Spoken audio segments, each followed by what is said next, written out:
Apple steps. The fallback for law enforcement agencies has always been the place where files are stored, and all the best encryption within end-to-end communications will not stop unencrypted files at rest from being examined. But when the user encrypts data into the cloud and where they hold their own keys, well, that's where the nightmare begins for them. The rise of cybersecurity on the internet. Let's pinpoint the start of cybersecurity on the internet to the 1970s. This saw the rise of the Lucifer cipher and saw banks properly protecting their communications. This led to a 56-bit DES encryption method, and which led many to suspect that the size of the key had been crippled due to the demands of law enforcement agencies. But there was an even greater threat to these agencies evolving: public key encryption. The rise of public key encryption started in the mid-70s when Whitfield Diffie and Marty Hellman first defined a method that allowed us to secure our communications using a key exchange method, the Diffie-Hellman key exchange method.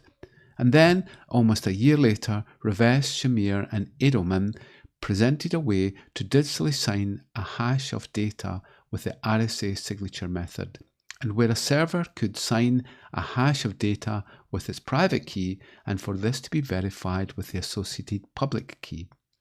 For almost the first time, we could digitally verify that we were connecting to a valid system. But the RSA method could not only sign data, it could encrypt things with a public key, and where the private key could now be used to decrypt the data.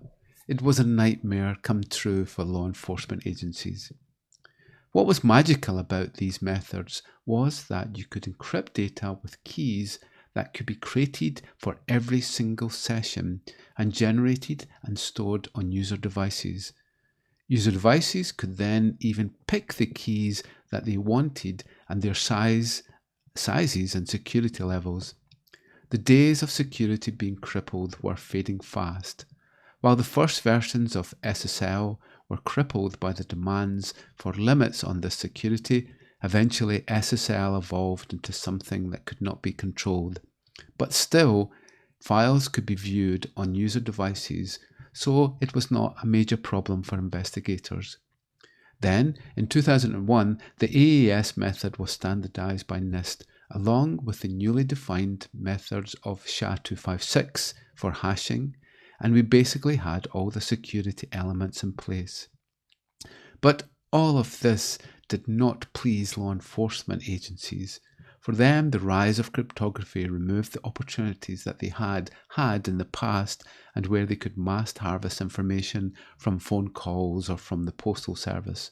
For the first time in history, citizens were free from spying from both those who protect nations and those who attack citizens. The Wild West of the early years of the internet, and where little could be trusted, have subsided, and now we have systems which take encryption from one service on a device to another service on another device, or end-to-end encryption. End-to-end encryption. For some, end-to-end encryption was the final nail in the coffin for those who wished to monitor the tracks of citizens. This is data in motion, and where law enforcement agencies could still peek at data at rest, and where the data was actually stored. Once data in motion and data at rest were encrypted, the door was effectively closed for peeking at data. And so, companies such as Apple advanced new methods which protected data at rest, and where all of a citizen's data could be encrypted into the cloud without Apple having the encryption key to view any part of it. For this, they created the Advanced Data Protection Service, or ADP. This service protects things like citizens' photos, the iCloud Drive, wallet passes, and so on. So for almost the first time, we had perfect security, and where 5 decades of advancement were finally coming together. We now have end-to-end encryption in apps such as WhatsApp and Signal, and where Apple provides secure data storage. But for governments around the world, saw the rise of privacy as a threat to law enforcement agencies, and where the usage of encryption for file storage and over the air would mean that they could not monitor their citizens for threats against society. It is and always will be a lose-lose store on both sides.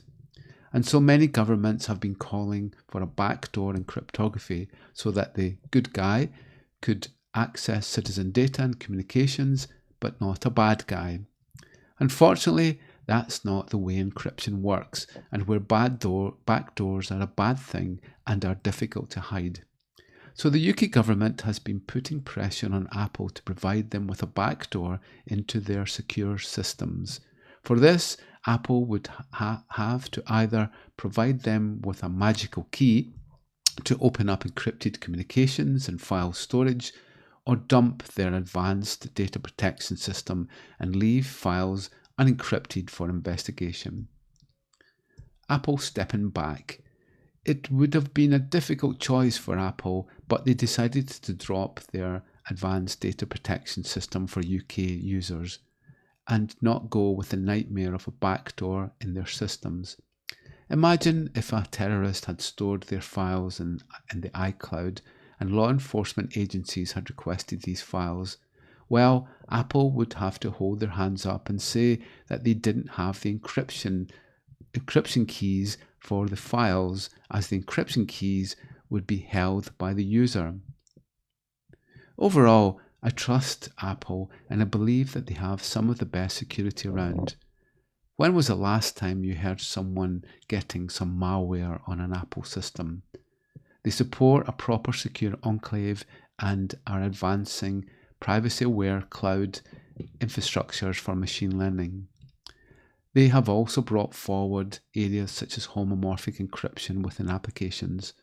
Of all the big tech companies, Apple leads the way in supporting privacy and the security of users. With the ADP method of storing files in the cloud, the user stores the encryption key on their own device so that Apple does not have access to that key. Other cloud providers will keep a copy of the key, perhaps within the cloud storage, so when law enforcement wants to look at encrypted files, then they may be able to hand that key over. But for Apple, the dilemma is that with their system, the user has the encryption keys and are typically stored in a secure enclave on their device that not even Apple can get access to. Conclusions.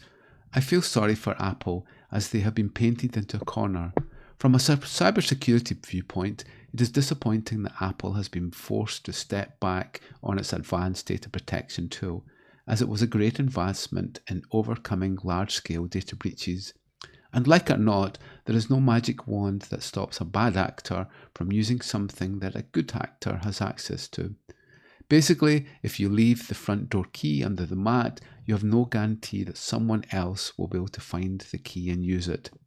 We have advanced cybersecurity for the past few decades and now use end-to-end encryption in a way we should have done from the start of the internet. Of course, there are no winners in this, and society must find ways to protect itself from bad people, but opening up the whole of the iCloud seems like a disaster waiting to happen.